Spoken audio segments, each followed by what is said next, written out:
Hi, welcome everybody to InHouse-CON. Thank you so much for joining us today. I am your host, Derek Mackey, president of Cool Waters Productions. Let me just tell you a little bit about myself.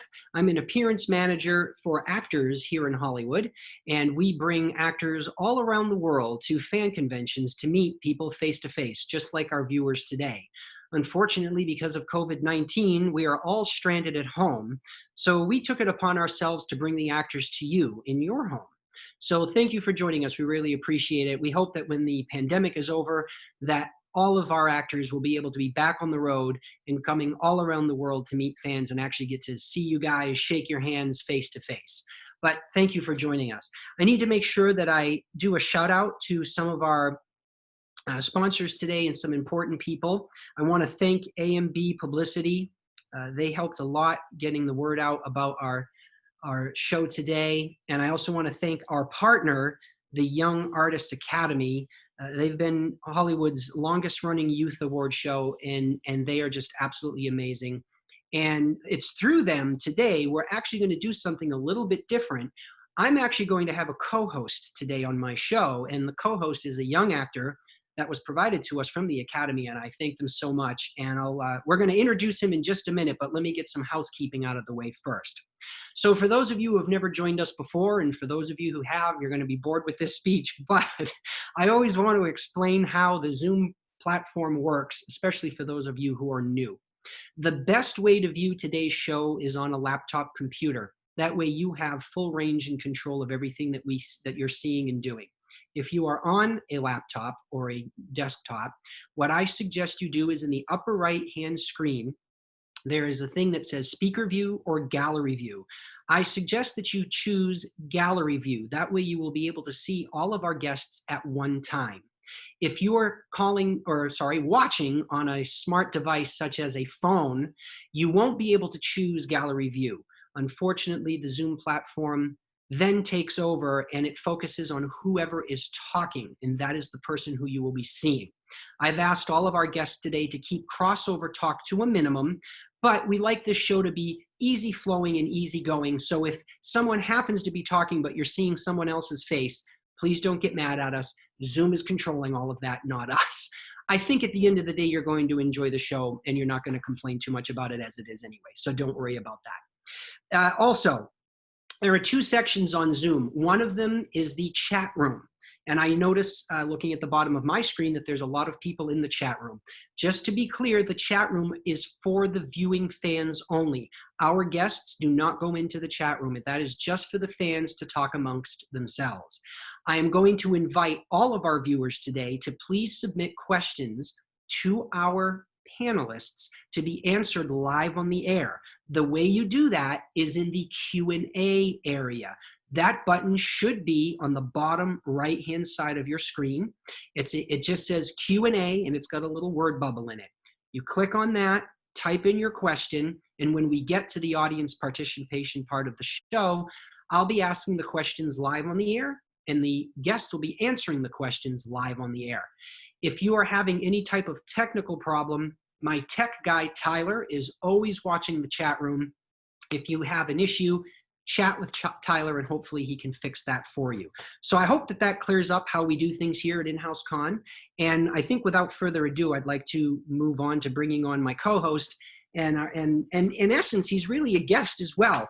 His name is Roman Dean George, and he is a voiceover actor unto himself. He's done a couple of video games, Guilt and Life is Strange 2. So he's the perfect fit for today's theme, which is the art of voiceover. So what I'm going to do is I'm going to show you guys the trailer for Life is Strange 2, and then we'll bring Roman on. So I'm going to do a screen share here. Bear with me, and then we will play that, and then we will have him come on. Here we go.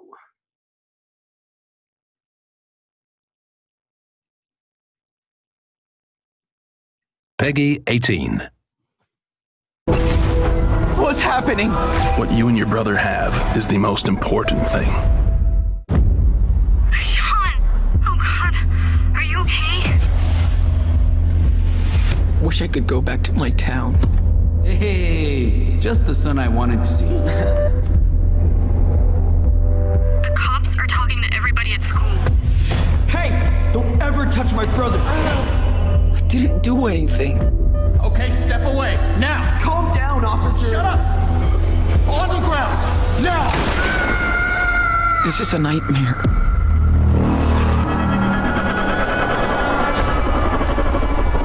No way! Sean, maybe you could come back. I'm sorry, Layla. I can't. I have no idea where we are. What I'm doing. Feels like we're walking nowhere. Sean, I'm scared. I'm right here. How am I supposed to take care of us out here? I know who you are and what you did. Daniel, go! You and your brother are going to jail for the rest of your lives. Leave us alone! What's happening? What you and your brother have is the most important thing. He needs you, and you need him. Daniel, come on! Daniel! Oh my God!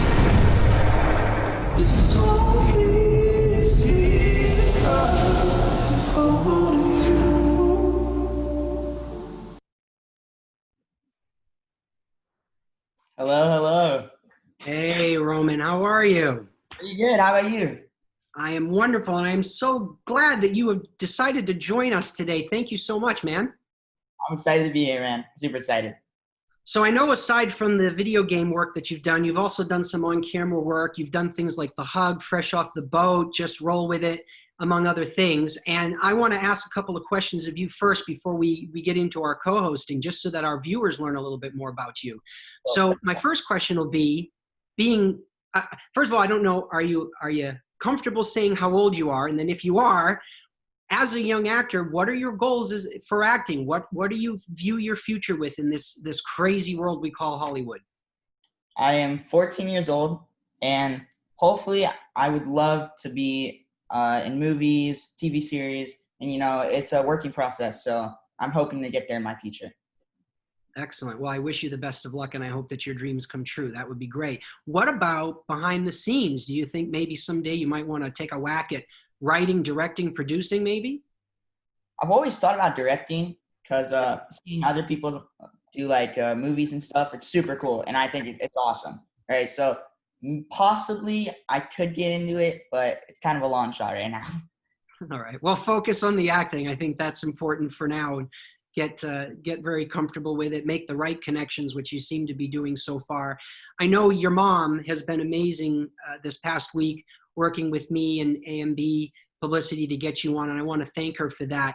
Is she your biggest supporter? Is she your biggest fan right now? I would say so. She's awesome. I love her. That's excellent. Good. It's good to have a good rock behind you. So let's talk a little bit about acting. And, you've done on-screen and then, like today's theme, some voice acting work. For you personally, do you enjoy either one more? And how do you prepare for the differences of, being in a studio in a room by yourself with headphones versus being on set with cameras rolling? Well, in my opinion, I love them both. They're both fantastic. Life is Strange 2 was actually the first video game I've ever recorded. It was my first VO ever. And I loved it a lot for not being able to memorize lines, because that's amazing. And in my opinion, yeah, I love them both equally, and they're both awesome. Okay, cool. And do you want to do more video games, or do you want to focus more on camera?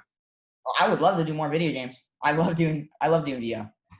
Very cool. Well, then you know what you need to do next as well. You'll have to tell your agent or your manager. I think the next step from video games is also maybe to do some cartoon voiceover. I think every actor's dream would be to be like in a Disney movie, maybe. Yeah, that'd be awesome. That'd be really awesome. Very cool. Well, again, Roman, thank you for joining us. We're going to kick things off with our first guest welcome video, and then you are going to welcome each of our guests as we go. So let's roll our first video, and we'll see you in a couple minutes, okay?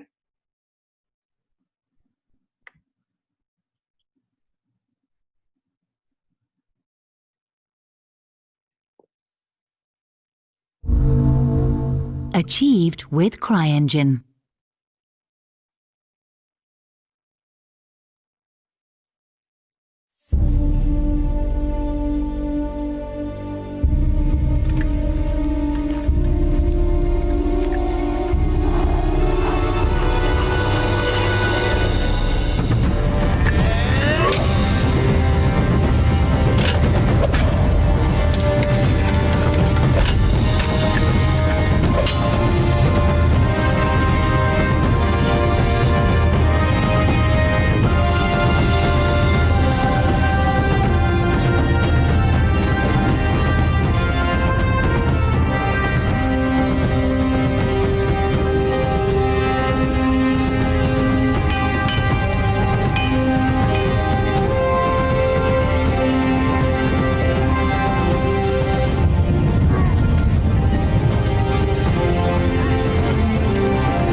that was fantastic.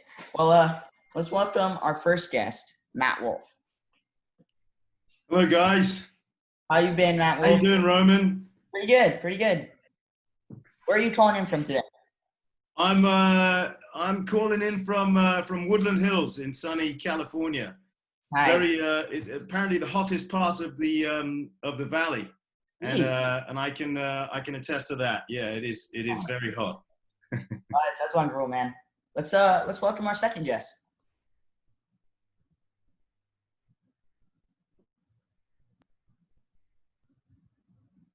Peggy 18.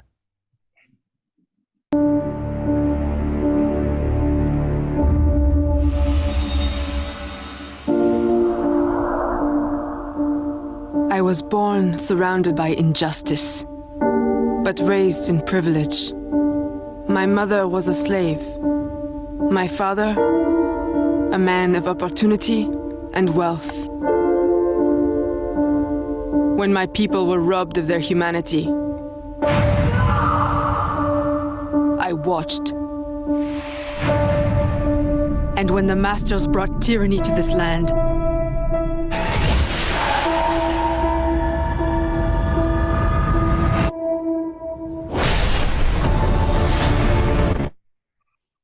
I understood that I would need to become a symbol of hope for the broken. A liberator of the enslaved.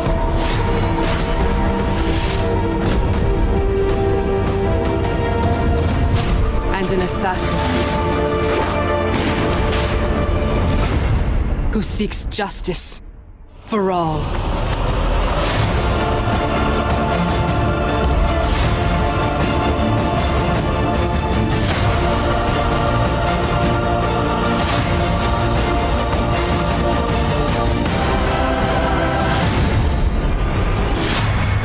You weren't detected, I hope? Not by any who still breathe.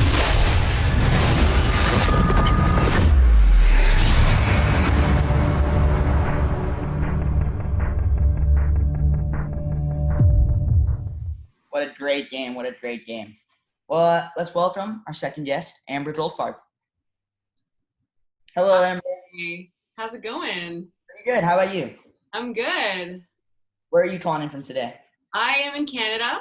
I'm in Montreal, Quebec at the moment. Nice. Yeah. That's awesome. Well, let's get our last guest on the way.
All right, well, let's welcome our last guest, Renee, Faia.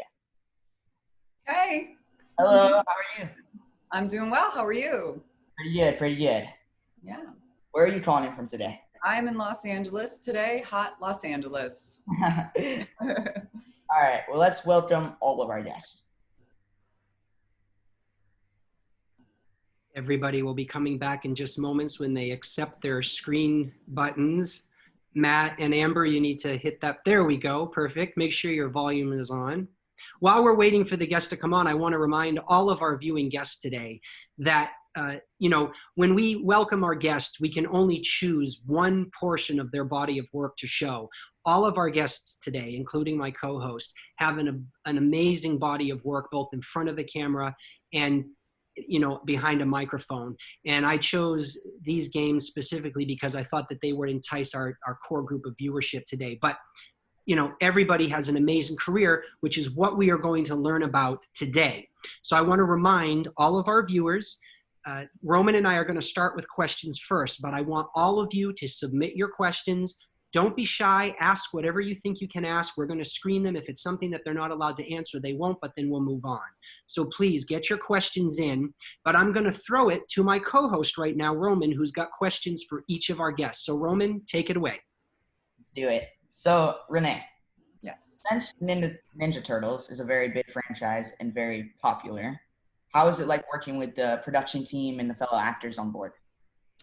Oh, that one was a lot of fun. I played Karai. She was sort of seen at the beginning of that trailer.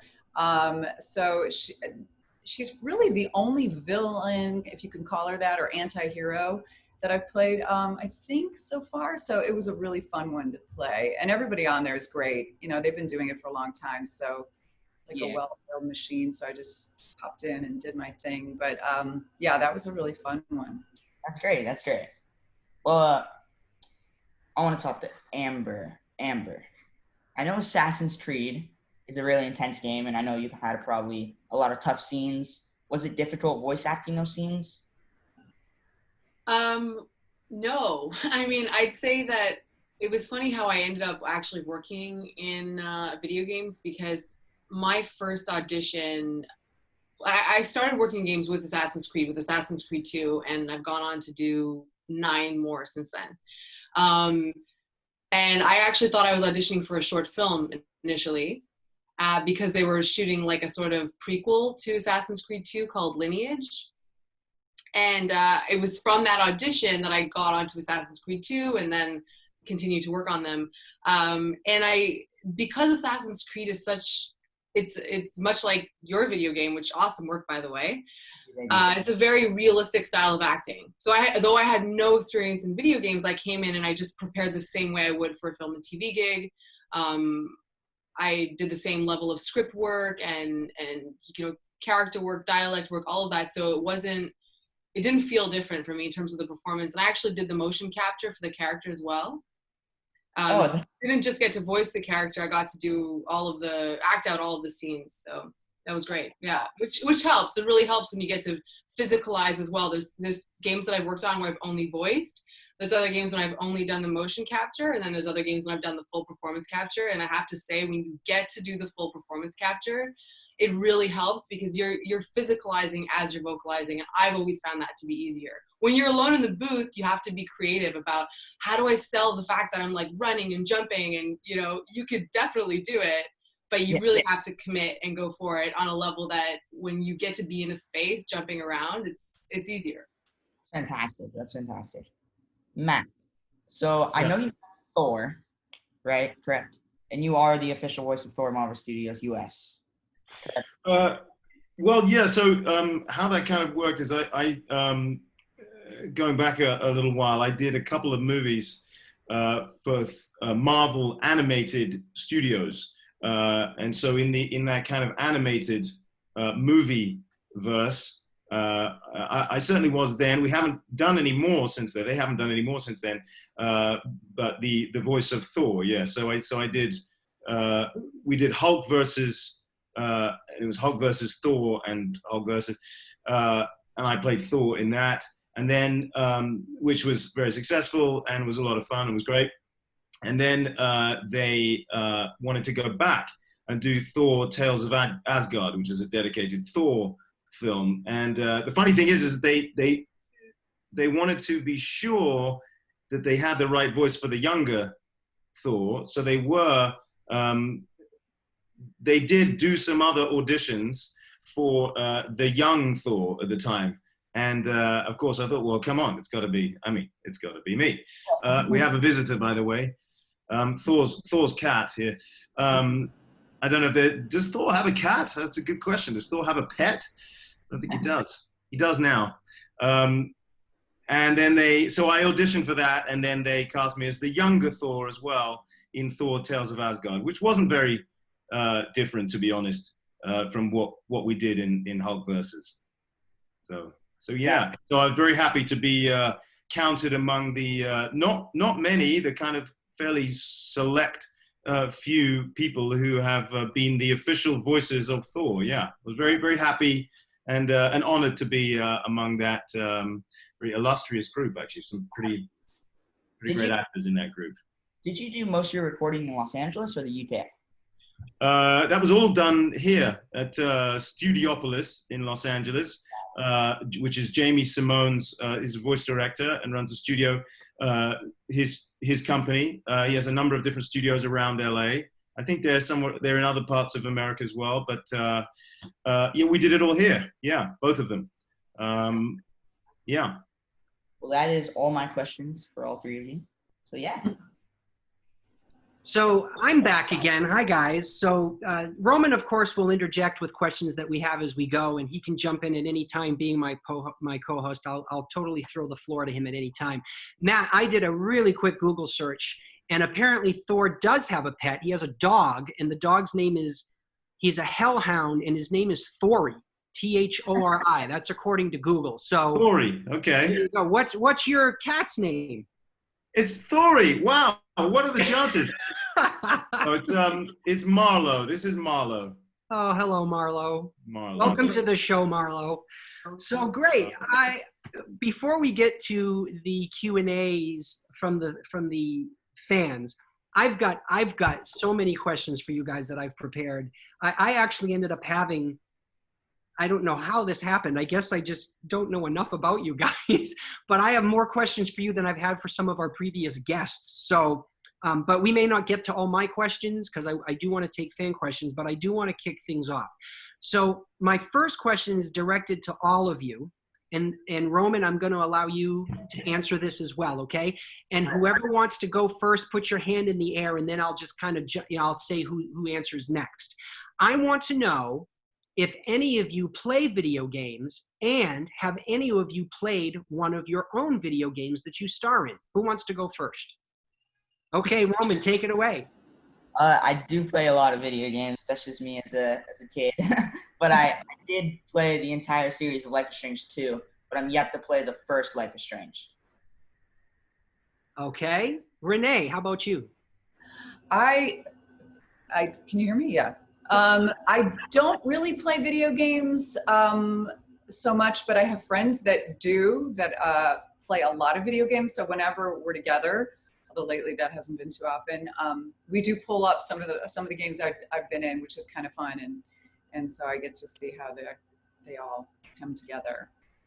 Perfect. Amber, how about you?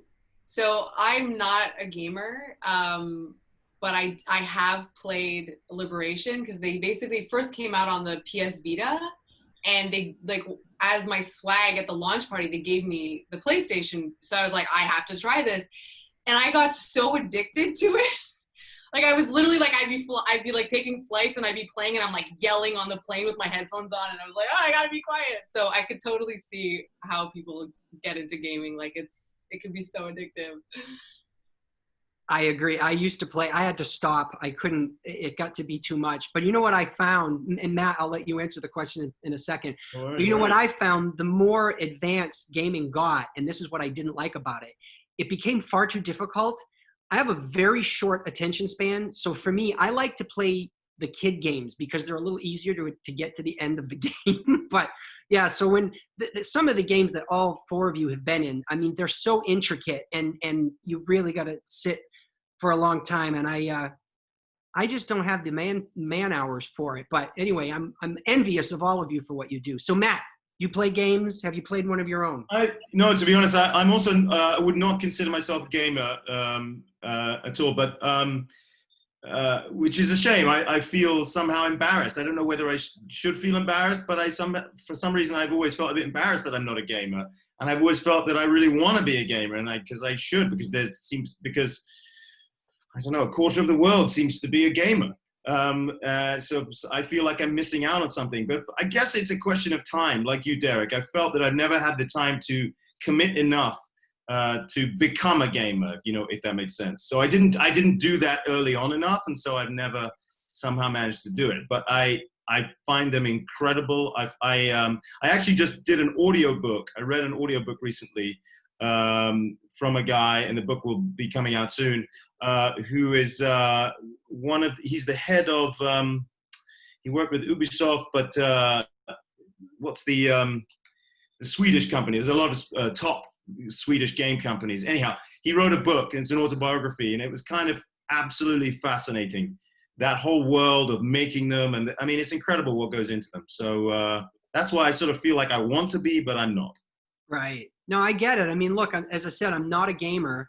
And even finding the trailers for each of you, like I was watching different trailers of different games you're done. And I'm like, so I tried to pick the ones that I thought were like really the most either new or the most relevant that fans would be huge. Like, I mean, Amber, Assassin's Creed is like, me not knowing anything about games, that's like one of the games, that and Final Fantasy are the two that you hear them no matter where you go. They've become a global phenomenon. So, but watching these trailers, I almost wish I had time to play games because some of them look incredible. But anyway, speaking about games and in performing, a lot of actors, especially the bigger they get, like the Brad Pitts and the Tom Cruises, they have no anonymity. They go to Starbucks, everyone knows who they are, they get hounded and all of that.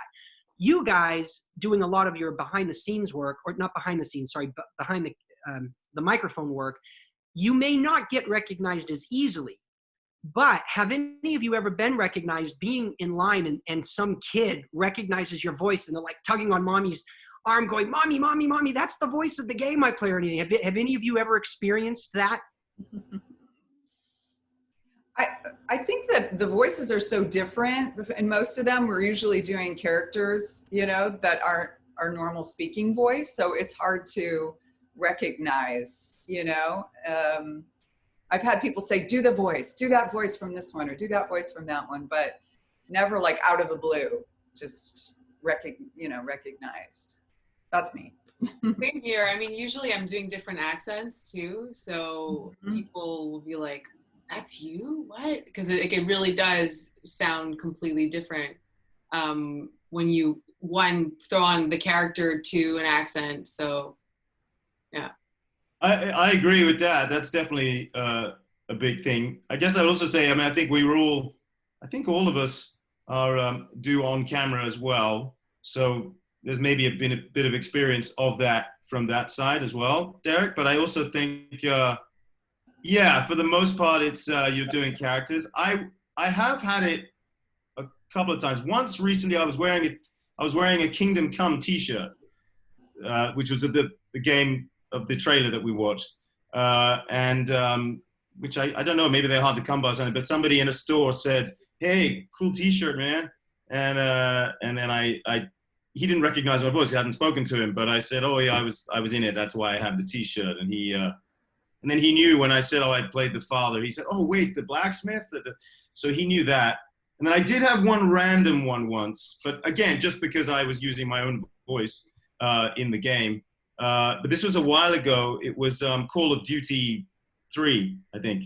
And somebody in an Apple store just recognized my voice randomly. But it's very, very surprising when it happens. I will tell you that. Yeah, because you can't. You almost don't believe them.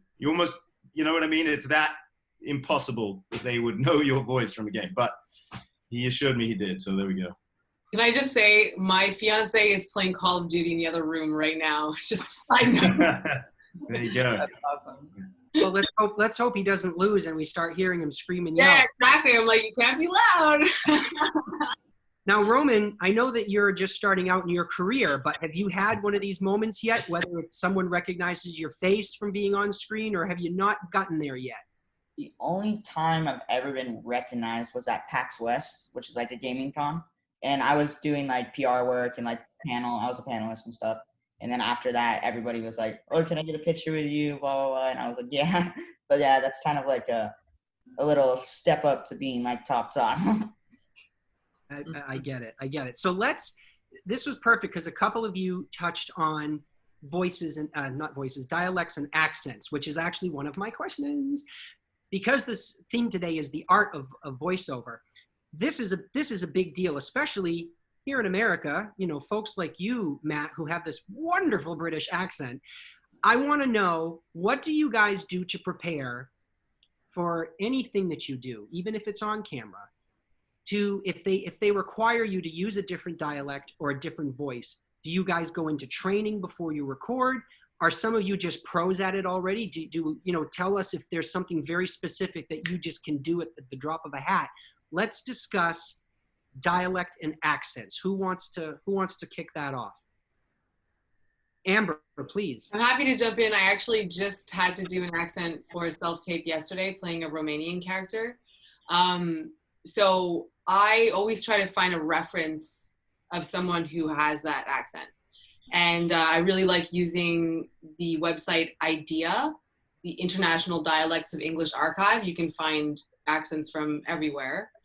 Literally, like, every country is quite incredible. And I'll listen through them. I'll find someone whose accent I like, and then I'll listen to it repeatedly, and I'll try to find what the placement in the mouth is, what the sound changes are, what the cadence is, what the rhythm is, what the musicality is. And then if I have to do it for a role, like if it's quickly for an audition, I'll just do that prep on my own. But if I have the time, or if I book the role, I always work with a dialect coach. Because I really want that outside ear of someone who's telling me, like, oh, no, you lost the placement, or they'll pick up on things that I didn't notice. And it just gives me that confidence of having, like, someone whose expertise is dialect work is giving me that stamp of approval that, okay, you're ready to go. So that's my personal process. And I just, oh, go ahead. No, go ahead, Renee. A lot of times they want a combination. If they're like this other world, they don't even ask. I've had the experience of, like, nothing specific.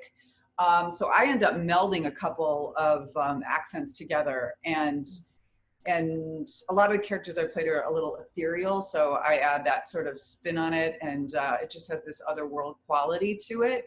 But I have not yet worked with a coach, a dialect coach, on any of the games yet.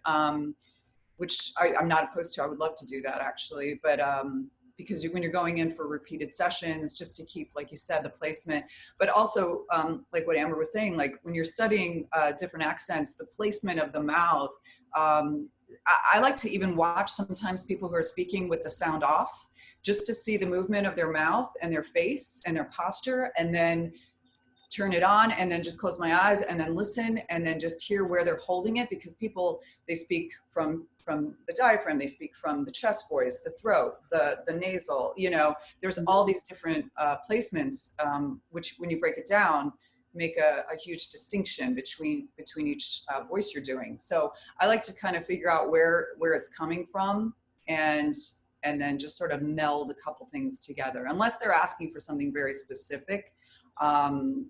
I'm trying to think. I don't think I've ever done one that's like super. It's always been a mixture, like some almost other world. So yeah, that's my 2 cents. Accents.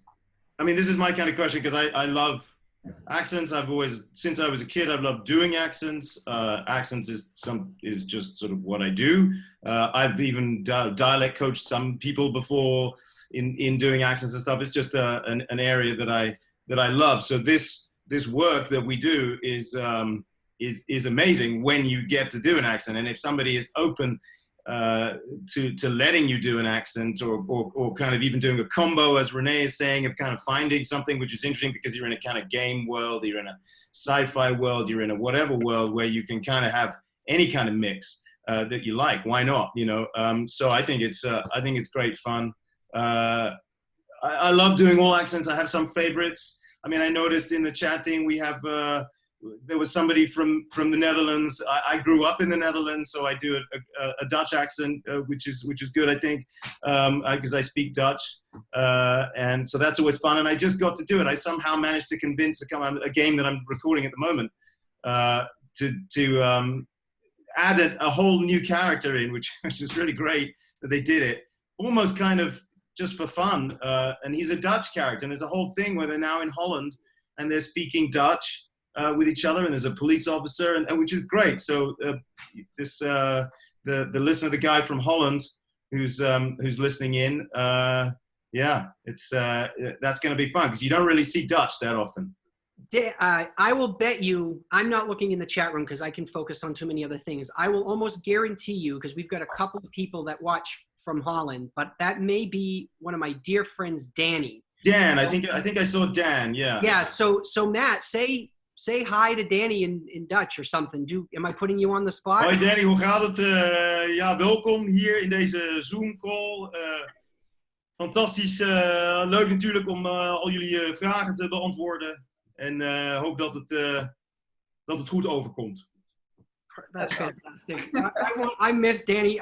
We haven't been over there in so long, even without this COVID thing. That's just hearing you speak is it's cool. Cool. So look, this is a perfect segue into one of the fan questions. So I'm going to jump over to a fan question based on what we've been discussing. This question is from Andy, and this is going to be directed to all of our guests today. Andy wants to know, how much freedom do voice actors have when recording, meaning how much do they stick to the script and how much can they improvise? Who wants to take a shot at that first? Please, Renee. I usually always stick to the script. They will let me know if there's moments to improvise. Sometimes they're just gestures and things, but they're pretty specific. And sometimes when I did like the Hunchback of Notre Dame, I did Esmeralda, we were literally, I was sort of dubbing the Japanese version. And so they were filming my mouth. They were having a video going as I was in the booth reading her. And so later they can reanimate the mouth. And so all the script obviously has to be perfect, spot on. And most of the other games too I've done, Final Fantasy was the same way. It's very specific, and the director will usually just say, you can ad-lib a reaction there or something like that. But I've always stuck to the script on that. That's just been my experience. Amber. Please, Amber, yes. Yes. I'm such a good girl. I was waiting for you to say it was my turn. I find that occasionally I'll work on a game where they're open to a little bit of improv, but oftentimes I find that they prefer if you stick to the script, especially if they've already translated it and like they have to deal with the localization of doing that game in multiple different languages. And if you're suddenly like ad-libbing a lot or, improvising a lot, that could change, the whole workload in terms of the translation process. So I think that sometimes they don't want it because of that, or something you're saying could be really specific in terms of, an indication to the player of like where they need to go, something they need to keep an eye out for. Like oftentimes it's very specific for a reason. But occasionally they'll say, you know what, like make this your own, sure, ad-lib it. I find even more so when I've done like the performance capture versus the VO just in the booth. I find with performance capture, I've had a little bit more wiggle room occasionally, where they're like, yeah, this isn't working, sure, let's go with this. And then you're kind of like dictating what the performance will be versus something that's already been decided by the time you've gotten into the booth, if that makes sense. Hey, Amber, when you're doing mocap, because I haven't done it yet, are you saying the dialogue while you're doing it as well? They're not capturing any of your dialogue, right? You're just... Yeah, so I've done, so they kind of do a mix of it all. Just to take a recent example, for a character that I did in Ghost Recon. It was full performance capture. They were getting my face, my voice, and my body simultaneously. So full performance capture. So that means that on set, we need to be really cognizant of sound, of not overlapping each other, not putting props down on our lines and stuff like that. Whereas, for example, the character I played in Tomb Raider, Koryanka, that we did all the mocap, and I did the voice on the day, but it was temp voice, and then we actually did the voice in the booth afterwards. So I kind of redubbed over myself. And then there's been other times when playing Lucy in Assassin's Creed, where Katie Bell had done all of the VO, and I was just like mocapping to her voice. So they would like play the lines and I'd be like, okay, so she'd be like figuring out the timing. So it's like reverse dubbing, like I'm doing the body dubbing for her voice. So depending on the constraints of the game, of where they're doing the VO, how they're doing it, or with the vampire, I did the temp VO and then they recorded everything in the UK afterwards. So it's like, it really depends on the game, and if they're like specific about wanting actors from a certain area, a certain region because of dialects, for the voice work, and then they're hiring mocap talent in Canada. So yeah, it's a real mixed bag actually. I was just going to say about the sort of improving thing. Yeah, obviously it's really the same answer as Renee and Amber. That, I mean, these games are so complicated. There's so much, obviously, more that goes into it than just us coming in and doing the voice. And then there's so many levels. There's so many hundreds of people working on these games on multiple floors of building somewhere, making it all work. So it's very hard for them to have people just kind of riff off stuff and just kind of go in their own direction, because there's a whole house of cards that, there's a whole domino effect. So that's definitely one part. But I would say that there's the place where there is a bit of improv, if you want to call it that, is more about personality, right? I mean, it's just about, try something that's a little looser, it's more about your performance than the words. So it's not about improving different dialogue. It's just about, just doing something more fun, or, that in that regard, there is some leeway to answer the question. Yeah. I appreciate that. So I've got a question here for Roman. This is from Jonathan Lockwood. And Jonathan, I want to thank you. I know you've been a customer and a fan of ours, and I hope you continue to support InHouse-CON, Jonathan. So thank you. But anyway, Roman, Jonathan says this. A deep, deep question about Life is Strange 2. After 5 whole episodes about the bond of the brothers and how much they need each other, why didn't we get a good ending where they could stay together? Jonathan says he got very attached to them, and the ending was heartbreaking. So I hope we're not doing any spoilers here, guys. But anyway, Roman, can you touch on that for Jonathan, please?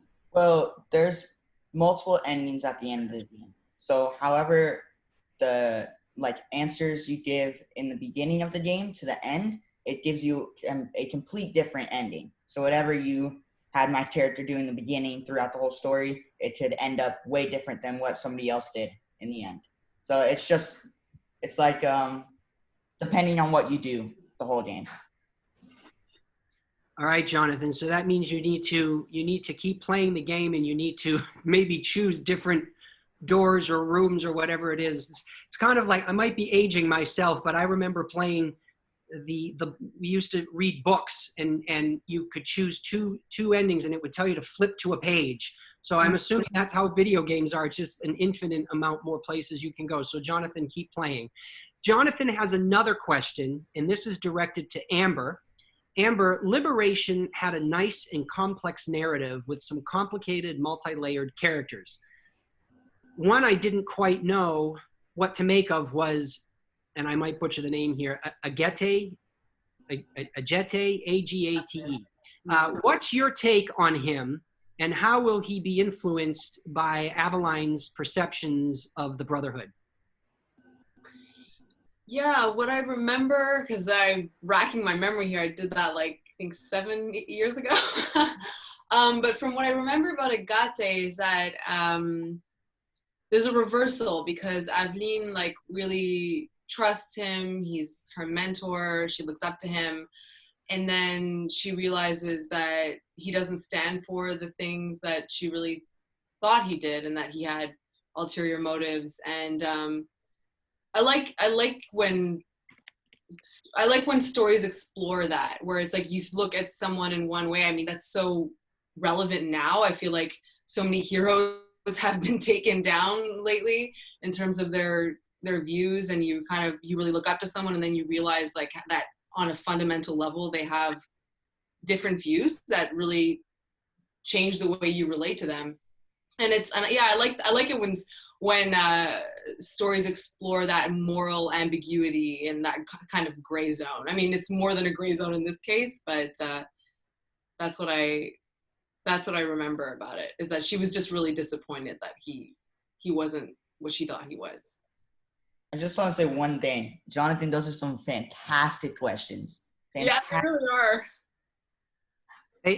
They are, I have to admit, and reading them, I'm doing it without my glasses. Just so you all know, I don't really need glasses. I just can't read little text. And my mom, who's watching today, teases me all the time, why don't you just put them on?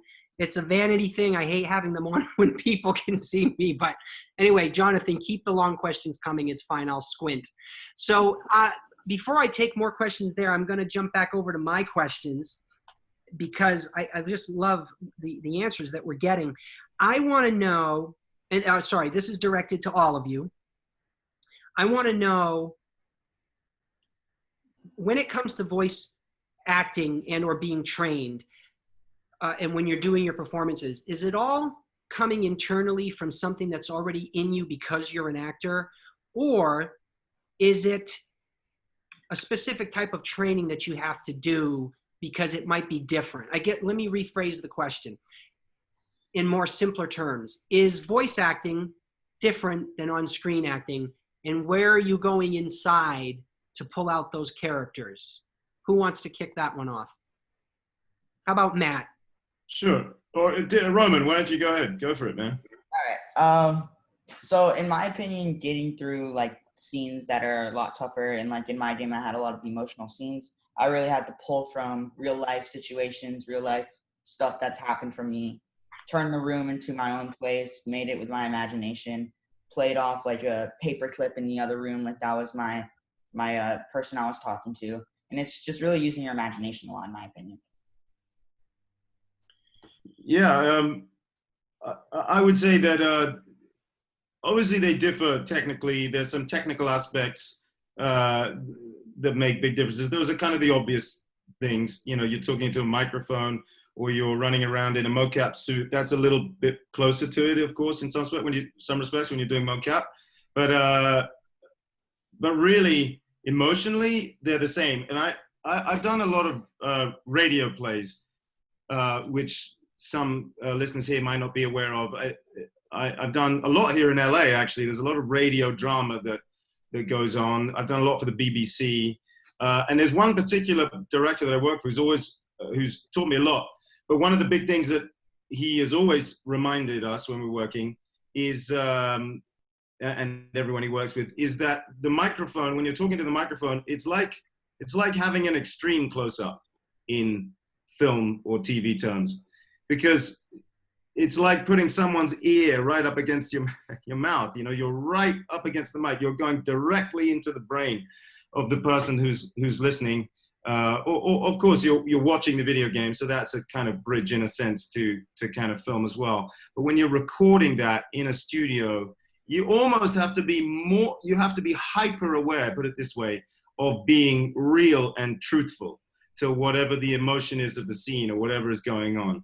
And it's a challenge, of course, when you're not doing mocap, and that might make it a little easier, but that's still a challenge.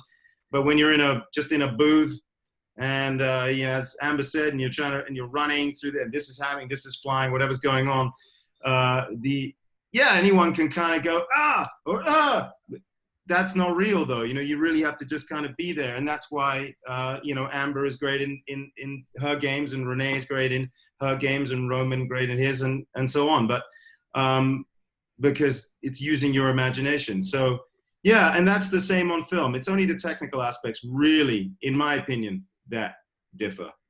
And Matthew, I'm sure it's probably true for all you guys.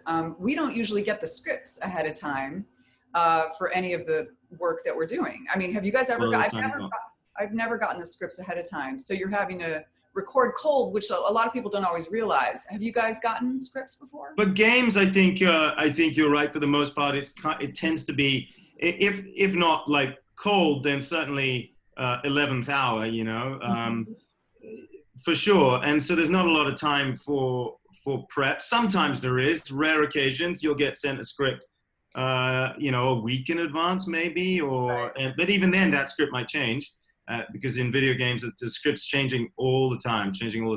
But yeah, I mean, so that's another added difference. But again, my feeling is that that's just another technical thing. You still like the performance, from a performance point of view, you just have to be truthful and honest in the same way as you do on film and television. And like I said, in my opinion, in maybe even more so, because it's an extreme close-up you're getting, you know. Anyway, that's my Yeah, you guys answered that so well. I second everything that was said. Definitely the technical aspect is different, but using your imagination is everything. And Renee, often for me too, they won't give the scripts in advance, and you arrive and you just like, you have to make it work. You just have to commit. I find that like commitment is a word that comes up a lot for me when I think about working in video games, because the circumstances are often life or death. And you're also thrown, like so many curveballs are thrown at you as an actor. I find when you're working in games, like I've literally like been told, okay, you're doing this accent, and then you show up, they're like, no, actually you're doing this accent. And I'm like, wait, right. Okay, hold on. You know, so often they'll completely throw you a curveball, and you just have to adapt. So I find you have to use your imagination, you have to commit, and you have to be so flexible. Yes. And you also have to know your limits. Like I will straight up say, if they're throwing something at me that I'm like, I don't think I can deliver that well, I will say, I don't think I can do that. Like, I'll be honest with you, I can't do that, but I could do this. And I'll offer an alternative.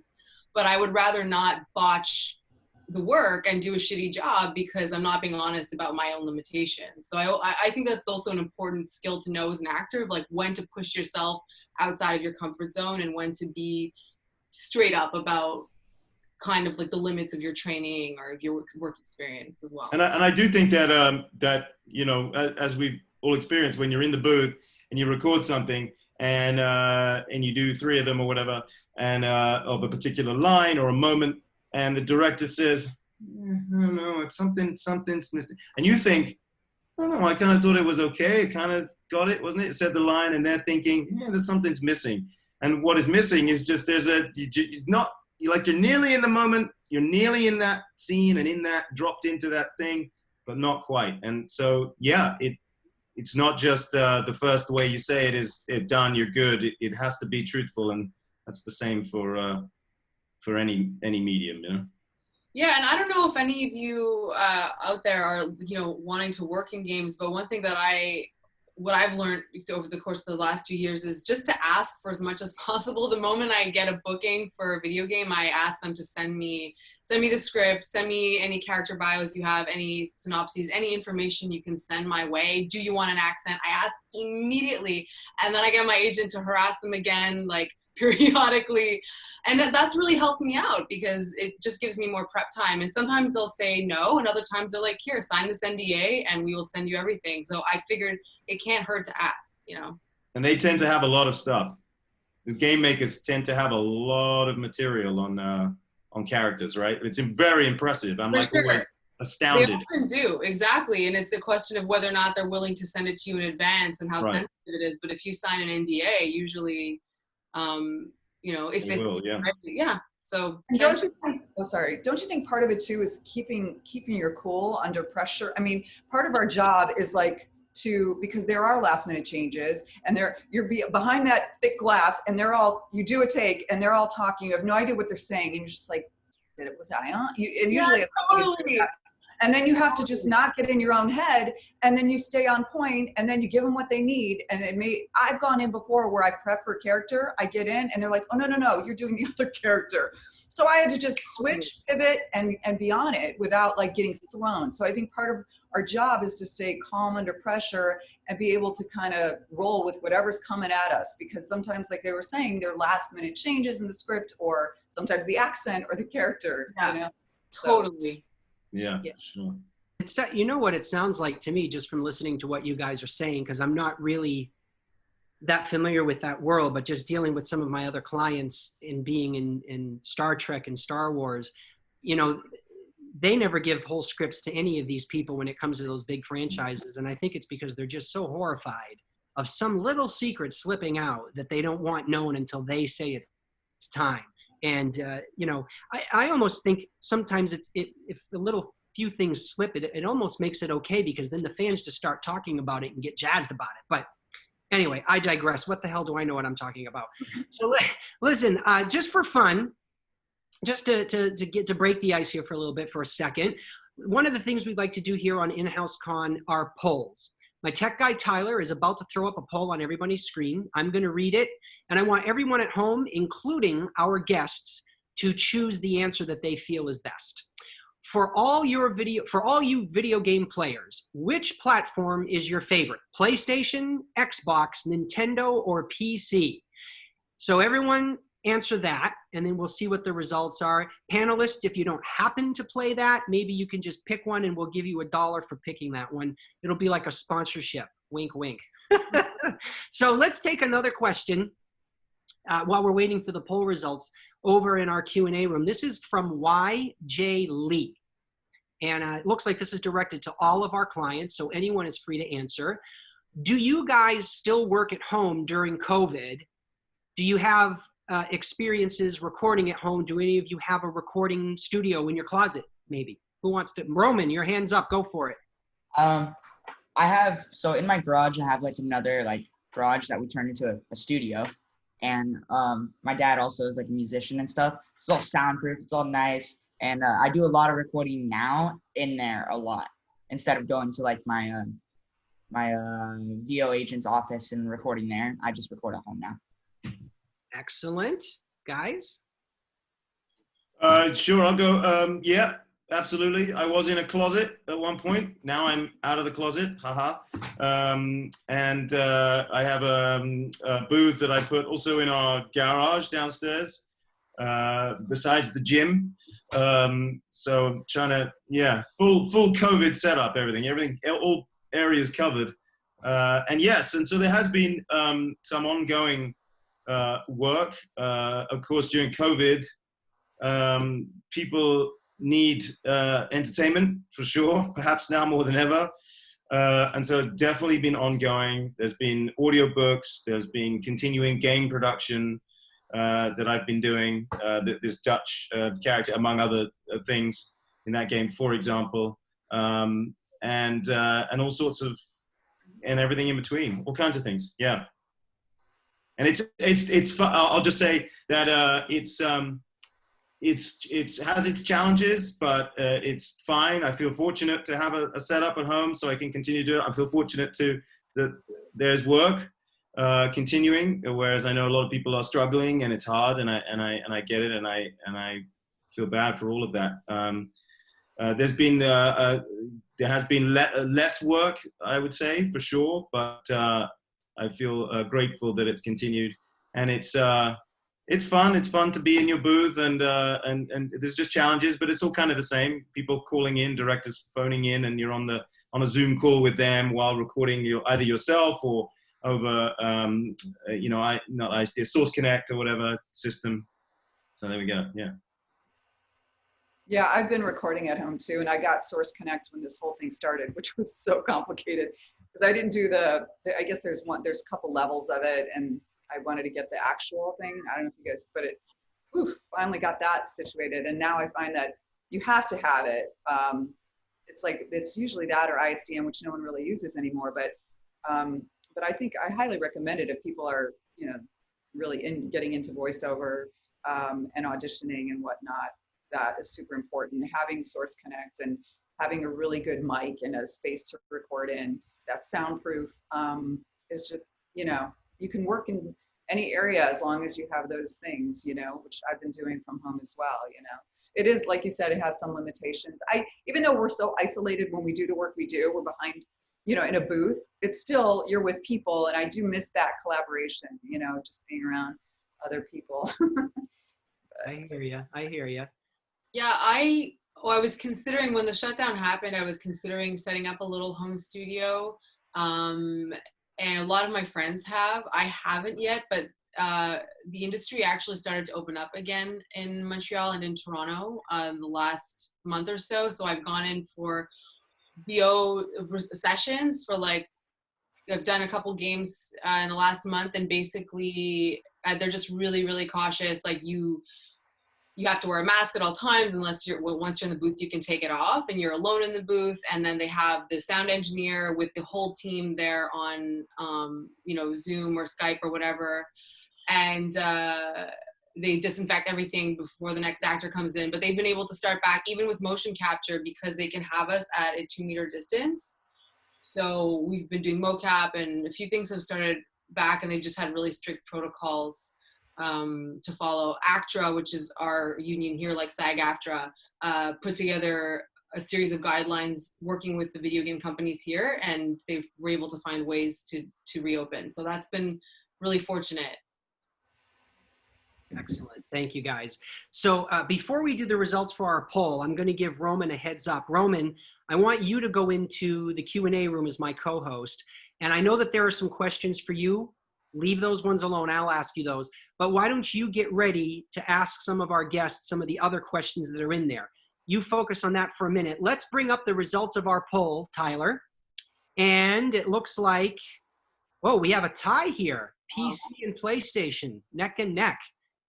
Yeah, all right. Well, there you go. Very cool. I used to have a Nintendo. Got rid of that. We had a Wii. That wasn't even one of the options. What's up with that, Tyler? I might have to fire Tyler. Anyway. So we're going to do another poll again in a minute, but I'm going to give Roman a chance here to jump in with some questions. So Roman, take it away. This question is from Noah. To everyone, what would be your dream role in acting? Is there a certain franchise you would like to work in? That's a good question. No, if there's anyone. Anyone? Sure, I'll jump in. Dream role. I mean, it's very hard because there's so many. That's a very big question. But I'm gonna keep it to voiceover, I suppose, because that's what this is about. Otherwise, I think it would be a very long answer. But again, it's a big question. I don't know. I mean, I tell you what, I enjoy the medieval stuff, the period stuff that I've done. I enjoy that kind of thing, I suppose, the most. I don't know if it's dream role, but those kind of characters seem to suit me. I'm drawn to them. Those historical figures. It's probably just because I'm British. Who knows? It's probably as simple as that. Very, very boring answer, I guess, because of that. But yeah, I guess I like playing those kind of characters. So dream role, I don't know, to play at some point King Arthur maybe in a game or something like that, or one of the English kings, or one of the famous English figures of history. Those are always fun. I don't know. As far as voiceover, I think I want to do a Western. I love Westerns. And so I'd love to do sort of like a Western kind of game or character. And I also like doing kind of the same thing, like the ethereal kind of Lord of the Rings kind of thing. I love doing those kind of projects. Final Fantasy, I think, was the closest to that, that I've done. But yeah, that's it. Amber, you gotta. I have so many, but I'll just go with one. I would love to play like a Viking warrior. Okay. All right. It's all very pretty much the same answer almost. There's a lot of commonalities, but just say I like playing, as a general rule, I like playing really fiery female characters. I like playing characters that challenge gender norms. That people are like, whoa, like where did that come from? Not expecting it. For sure. Yeah. Don't you find too that the women, I was thinking about that this morning, like the characters I played in voiceover, they all have that common thread of this strong, slightly rebellious, just some of them just powerful. I mean, they all had a similar, kind of thing in those roles, Yeah, even in Voltron, I played, the mom of paladins, but she was still like this tough kind of strong, stubborn, strong-willed person, character. So I love that all the female roles so far have been really kind of badass and cool. I like Awesome. I got one more question, if that's okay, Derek. You're cool with that? Of course. This one's from Andy. So, what are some of your best memories from recording sessions? Answer on that one. Go on, Roman. You pick. All right, Matt. Let's see it. Okay. Again, it's a hard one, you know, because all of these experiences are very different and they're very fun. And generally, though, I would say that the best experiences it's driven by the people that you're working with. You know, you have a fun time with them. You bounce off each other, you gel. I would say I had a lot of fun doing Thor. I worked with some really cool people. I was very, it was just, I felt very privileged to do it, to play that role, of course. But I think maybe one of my most fun ones was working on Kingdom Come: Deliverance, because I went to Prague and I was filming. There was some it was all mocap, so we were filming in Prague and recording in Prague, and I was there for 2 weeks, you know, and it was just a glorious time. And Prague is an incredible place. So whenever you get to travel and kind of be on location, it's hard to beat. But also, all of the people at Warhorse Studios are phenomenal and great people, lovely, humble, incredibly talented and clever. Yeah. Amber, you gotta. Yeah, I had a lot of fun working on Shadow of the Tomb Raider. I didn't just get to play Koryanka, I actually doubled for Lara Croft. And so I worked on that game for 2 years. And one of the things that we got to do, like all of Camilla voiced the character, but I voiced all the grunts. All of the grunts are me, so oddly. But one of the voice recording sessions we did was for the underwater stuff, where she's getting like attacked by piranhas and when she's swimming. And so we went into a Foley studio where you, for those of you who don't know, is like they create sound effects. Like a Foley artist will just create all these sound effects using like any object imaginable. It was really cool. And they had gotten a pool and an underwater mic, and I had like my goggles and my bathing suit on, and I was like just immersing my head underwater and making all of the sounds and like playing with how much air I was expelling and like the bubbles and all of the effects. And so we just kind of fooled around for 2 hours with this underwater mic. It was pretty cool. It was a unique experience. Yeah. Renee, you gotta answer on this question. That is so cool. I would love to do that. I mean, that's a rare thing too in voiceover to have to, you know what I mean? Right? Yeah, well, one, to go fly to Prague would be awesome for a job, you know what I mean, in voiceover. And then to be underwater doing that kind of, that's super cool, yeah. I love doing, well, they're all so uniquely different, each experience, but Final Fantasy was really fun, just because I was playing 2 different characters, Gentiana, who's like the messenger, and then Shiva. So I got to play both. And what was interesting too is that I wasn't really given much. Sometimes when you see the image of what the character looks like, a drawing or you know, even sometimes they'll have video, it helps inform the voice. And I didn't really have much at all at the beginning. So it was just sort of trying to put a voice to the script, but not really the character. It was really kind of under wraps. So, but playing both those characters who were very different, was really kind of cool. So I really enjoyed that. And then I did the Overkill's The Walking Dead, which was a complete like 360 from those kind of ethereal, softer characters. She's just a badass, you know, chick who just takes out zombies. So that was fun. You know, I almost chose that as the trailer to show today, but when I went to look at it, the first 5 seconds is a zombie getting killed with blood, and I'm thinking, no, in case kids are watching, I don't want to have parents yelling. It's super realistic, that game. These games are amazing now, that like the realism to them, it just blows my mind. They look like films. Yeah. So we are going to do another poll. So let's throw a poll up, Tech Guy Tyler. From all of the shows and games we've watched and played, which was your favorite voice work? Animated TV shows or video games? So everyone do that. While we're waiting for the results, I'm going to do a question for Roman. Roman, this is from Anthony21, and this is a real easy one. He wants to know, how did you get into acting? So my sister actually started acting way before me, and I went to a music video thing with her, and it was her job, right? And the guy was like, do you want to hop in and film with us, right? And it was just background work, right? And I went with my sister. I made like $200, and I was like, yeah, I want to do this.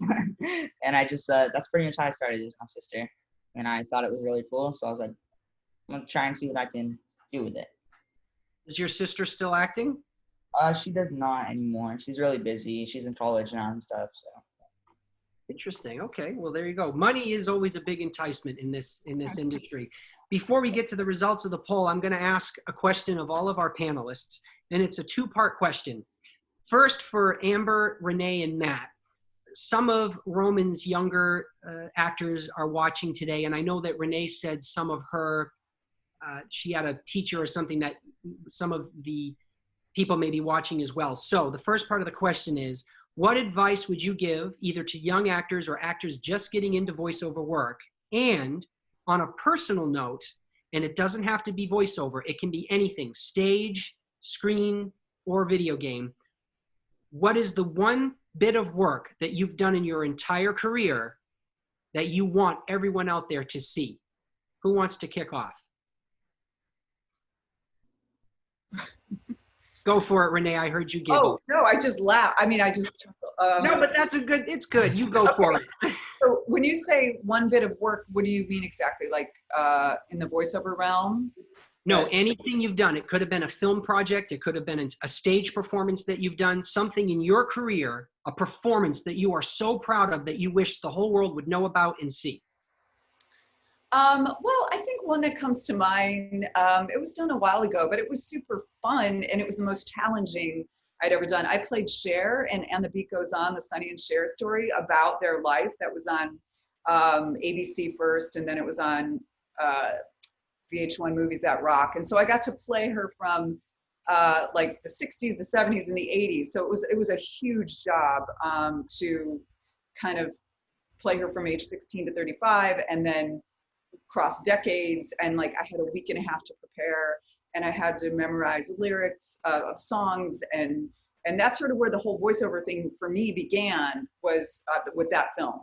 And so it's a lot of fun. It's a campy little, kind of started as a TV movie, but it's a fun kind of memory lane thing. Yeah. Excellent. And what is your advice for actors who want to get into the voiceover world? So I think, a lot of people, I get a lot of people asking me, can my friend talk to you about getting into voiceover? A lot of people are curious about it, and they think it's easy, or that it's quick money, or that they're just going to start booking jobs. And there's a whole process. I mean, you have to be really committed and learn the ins and outs like you do anything that you're interested in. And I think that getting some understanding of what it takes to audition, because there's a lot of things out there now, like Voice123 and voices.com and things like that, where you can audition if you're not in the union for things to sort of get your feet wet in it. But I think knowing how to go to acting class, learn to be an actor, because that's essentially what we're doing. You're acting.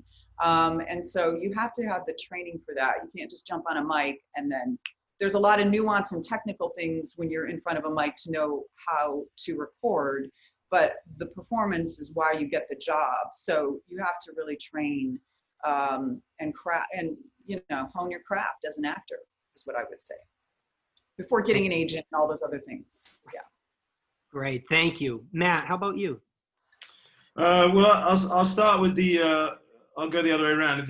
I would say, yeah, totally second what Renee said about it comes from performance. You have to have a feeling for acting and portraying something truthfully, but that if you feel that you have that, and that you can learn that, or you go out and learn that, I say one of the biggest things I always advise people is just get a reel. because the one thing that there was a big game changer for me when I started, which is quite some time ago, but was that I got a reel done. And before that, I was like, how do I get in? Somebody said, do a reel. I did a reel. I was like, oh, and suddenly I felt really empowered. I was like, I have something. It was on a CD. And I was like, now I got something. Now I've got something I can have someone listen to. I can send it to someone. I can say, before you do that, you don't have anything other than just you saying, I want to do this. So that's one thing. Seems obvious, but a lot of people don't just make that step and do it. Do it before you know who you're going to send it to, I guess is the point. And then once you have that, then off you go. The other thing I would say is when you're recording that reel, you'll seek out help, I guess, from people, and that's cool. But firstly, you don't have to do, this is getting quite specific, but I think it's good advice. I think reels now are so short, they're like a minute long, boom, that's it, you know?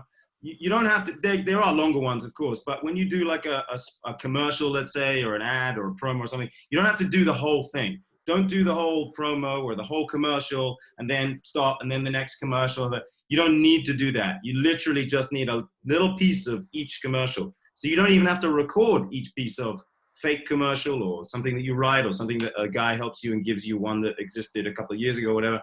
You don't have to even record the whole thing. Just record a little bit and cut them all together, and then you got a minute and a half of a good reel. Or if it's characters, you don't have to go on and on and on and on. And the last thing I will say about that is be very honest with yourself about what you can do well. Don't do something that you kind of think you can do, but you're not sure, because there's a lot of other people, not to be harsh about it, but there's a lot of people in this game and a lot of people who can maybe do that thing really well. So you're up against them. So just be honest and do the things, could be plural, that you do really well, accents and everything, that you know that you are suited for and that you can genuinely do them. So stick to those things. That would be my advice. The very last thing I'll say about that is don't feel you can't do it. Don't feel like the mountain is too big. Just do it. Just go ahead and do it. Just get a reel and just go for it. See what happens, you know? And then, sorry, Renee, go ahead. I was going to say, isn't it Voice Bank, or is that the one where you can hear other people's reels and things like that? Sure, yeah. I mean, Voice Bank, it certainly was for years. I think it still exists. It's still around. I think it's called something else now, but yeah. It might be, but listening to other people's reels so you can hear how they're doing it, and you know what I mean? Listening to a bunch and like what wheelhouse you're in. And you'll see from that, from what Renee said, from those examples, that they're really short.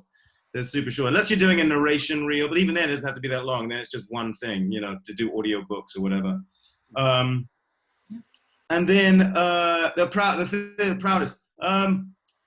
I don't know. I'm gonna, because it's such a big question, I'm gonna keep it to, I know the person said it can be film, whatever, but I'm gonna keep it to voiceover. And it's one of the radio plays that I did.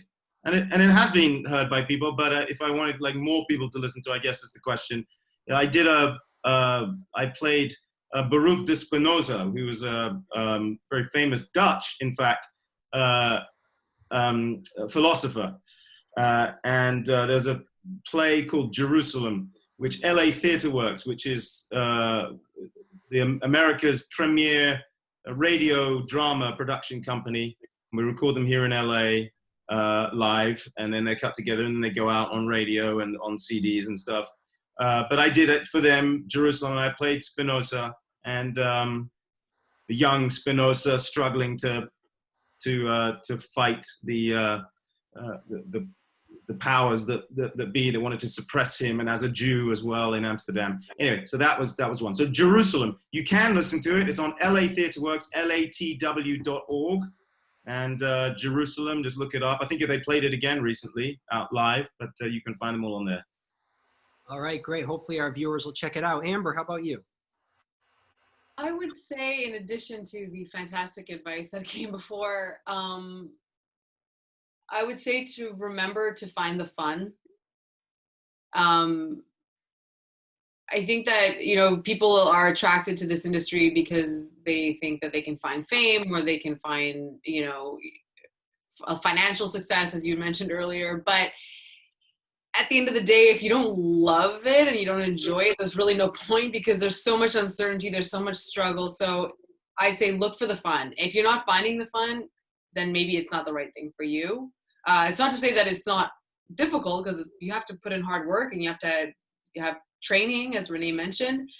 But if you're looking for the enjoyment, then I don't know. I just think that I can see it when actors aren't having fun anymore. And I can see it in myself when I stop having fun. And the moment you're not having fun, people don't want to watch you anymore. Even if it's difficult, heartfelt, emotional scenes, if there's not an element of like, I'm actually enjoying what I'm doing, it's like cringeworthy. People don't want to see that. They don't want to see you not wanting to be there. You know what I mean? Yep. So always find the fun. And the very simplistic advice, but find the fun. I had an acting teacher who used to say, if it ain't fun, run. And I was like, there's some truth to that. The bit of work that I'm going to mention isn't out yet, but I'm really excited about it. I worked on this horror comedy feature called Vicious Fun. And I play a bad girl assassin. It's a really fun film and a really fun character. And I went in to do some ADR. For those of you who don't know, it's additional dialogue recording when you have to re-record certain lines because of technical issues. And I got to see some of the clips, and it looks really, really fun. So I'm excited for the world to see it. All right. When's it coming out? Not sure, because of COVID, everything got delayed. So it's a Turner feature, so from the same umbrella of like HBO and Warner Brothers. I'm not sure what their plan is for release. Yeah. Well, we'll have to keep our eyes out for it. Amber, if you remind me of it, I'll make sure that our social media guru, blasts it out on social media. So just let me know.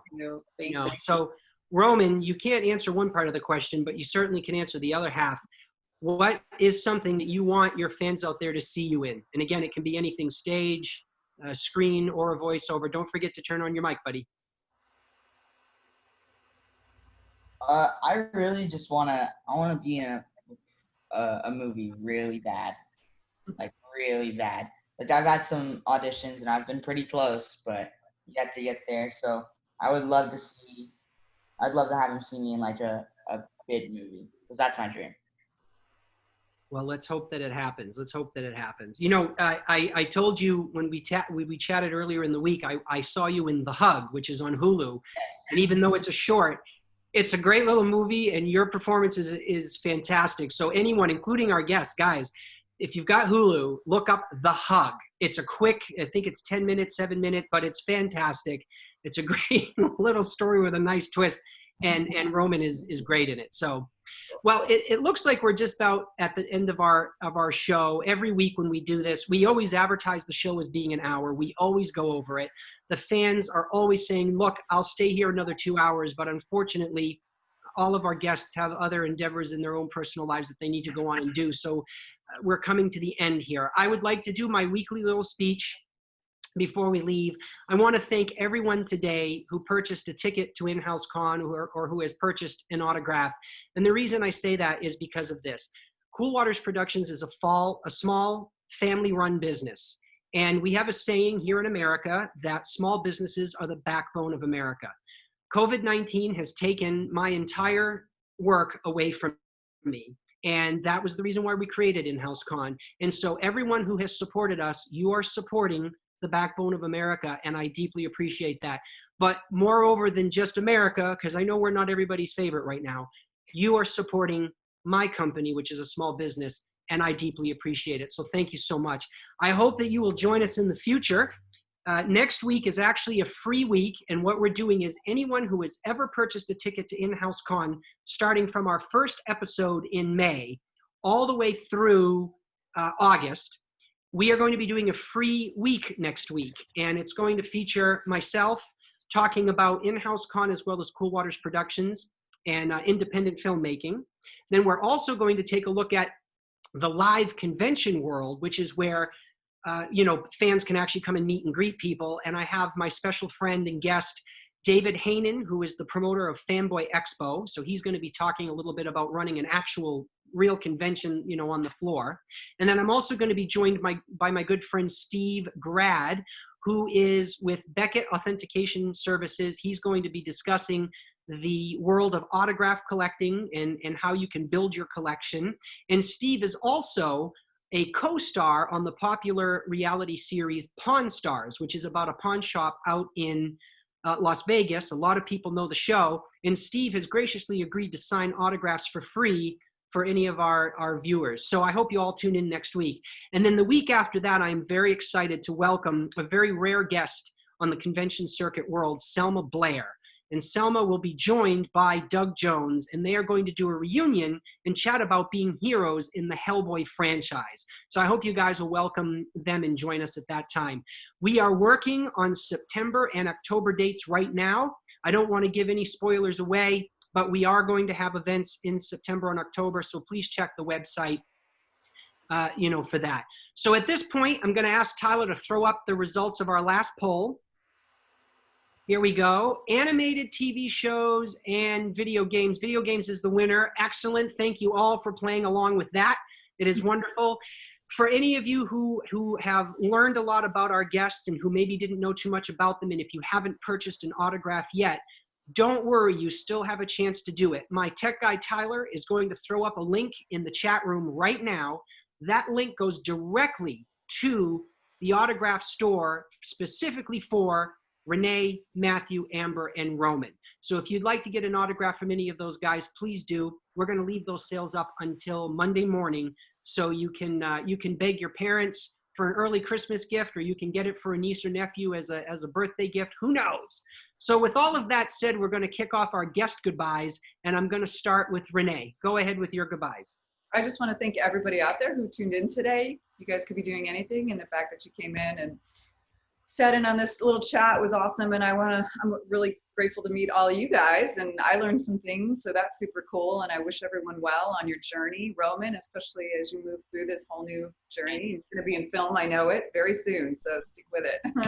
And and thank you, Derek, for putting this all together and inviting me to be part of it, and sending lots of well wishes to everybody. Stay safe, take care. Thanks, Renee. See you later. Amber, how about your goodbyes? Oh, such a tough act to follow. That was such a great goodbye. Yeah, no, I really appreciate it. I really miss going to Comic-Con. So this for me was like the same kind of feeling of like I get to interact with the outside world and talk about the work that we do. And it was lovely to meet all of you and to actually see you, Derek, because we've worked together for a few years, but I never get to see your face. I know. So thank you. Thank you for organizing this. Oh, you're welcome. Thank you for being on. We'll see you later, Amber. Pleasure. Bye. Bye. Matt, how about your goodbyes? So thank you to you, Derek, and for setting all this up and Cool Waters Productions. This is awesome. What a great idea the whole thing is, and I think it's great. It's really fun for us, and I hope that it's been fun for all of you guys watching, and that you've learned something. I hope. I don't know, or if it's not about that for you, that you've just enjoyed it. Roman, awesome. You're gonna do it, man. Stick with it. You're way ahead already than most. So great job. Thanks, everyone. I appreciate it. Here's Matt. Take care now. Drinks someday when this is over. So guys, before we have Roman say his goodbyes, I have to embarrass him a little bit. AMB reminded me, and I'm going to bring up a screen share here, Young Artist Academy, which is from where Roman is part of. They're our special partners. PMB wanted me to mention, Roman, you are actually up for 2 nominations in 2020 for a Young Artist Academy Award. And one of them actually is for Best Performance in a Voice Acting Role. So I need to personally congratulate you on that, because being nominated is fantastic, but also, of course, best of luck. What are your feelings? Are you nervous? Are you excited? Or is it you're happy no matter what? I'm excited, man. I'm happy. Just the nominations in general are fantastic. And I've done one YA, and I'm hoping to get more. So let's see it. Excellent. You'll have to let me know. Listen, I can't thank you enough for being my co-host today. I hope you enjoyed it. You have an invitation from me to come back, so maybe you, me, and your mom can have a discussion about that. But I'd like to have you back again. So thank you. And why don't you have your official goodbyes now? I just want to thank everybody for coming here. Some fantastic questions from all of you. Derek, also, thank you so much for letting me come on and be your co-host. And I hope you guys all have a fantastic rest of your day. All right, Roman. We'll see you later, man. Thank you. So, guys, that takes us to the end of our show. My last thanks that I have to give out are, again, to A&B Publicity. Without them, this week's show wouldn't have been possible. And my partners at the Young Artist Academy. Again, guys, thank you for throwing Roman our way. I'm hoping to work with you guys some more to maybe have some of your other talent on. And again, I hope that Roman will come back. I have to thank my tech guy, Tyler. Without him, none of this would be possible, as well as my webmaster, Sarah. She is absolutely amazing. And I know she hates it when I'm hounding her. Let's update stuff. But thank you, Sarah, for doing that. So this is the end of our show, guys. And just like in a movie theater, we have rolling credits. But none of you are allowed to get up and leave. Our credits are only 30 seconds long. So please watch them. I hope to see you all next week. Thanks now. Bye-bye.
All right, Renee, Tyler's going to bring you back here in a second. Okay.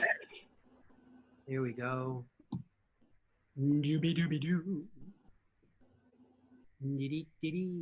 Maybe. There we go. Okay. So your video chat is with one of our great customers, Jonathan. So I'm going to have Tyler activate his video. Don't say anything when he logs on. Let me just say hello to him. Tell him that he's got 5 minutes with you, and then I'm going to start the clock, okay? Got it. All right, Tyler, bring on Jonathan for me, please.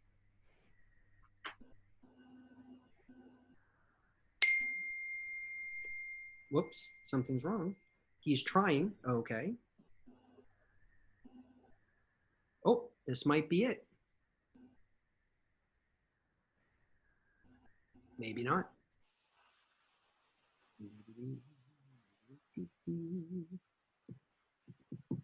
Jonathan, if you can hear me, you might have to accept the video request from Tyler. It says the host wants you to start your video or whatever. If Jonathan can hear me.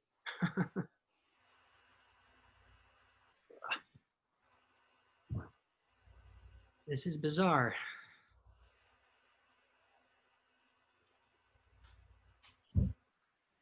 Sorry about that, Renee, hang tight. Okay. What would we do? What would we do without technical glitches? It's all part of it. That was a lot of fun, by the way. Thank you. I'm glad you liked it. It was a good show. Yeah, it was interesting. I always love hearing other voiceover actors too, what they're up to and how they do it, how they go about it all. Because we don't, you know, we're usually by ourselves in a lot of these situations. We're solo in the booth, so. Right. Yeah.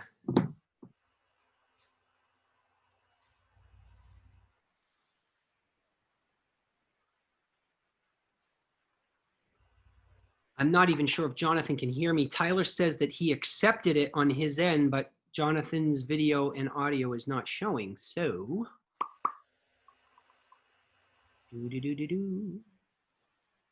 I might have to call Jonathan. Let me see. Oh, Jonathan is joining us from the UK.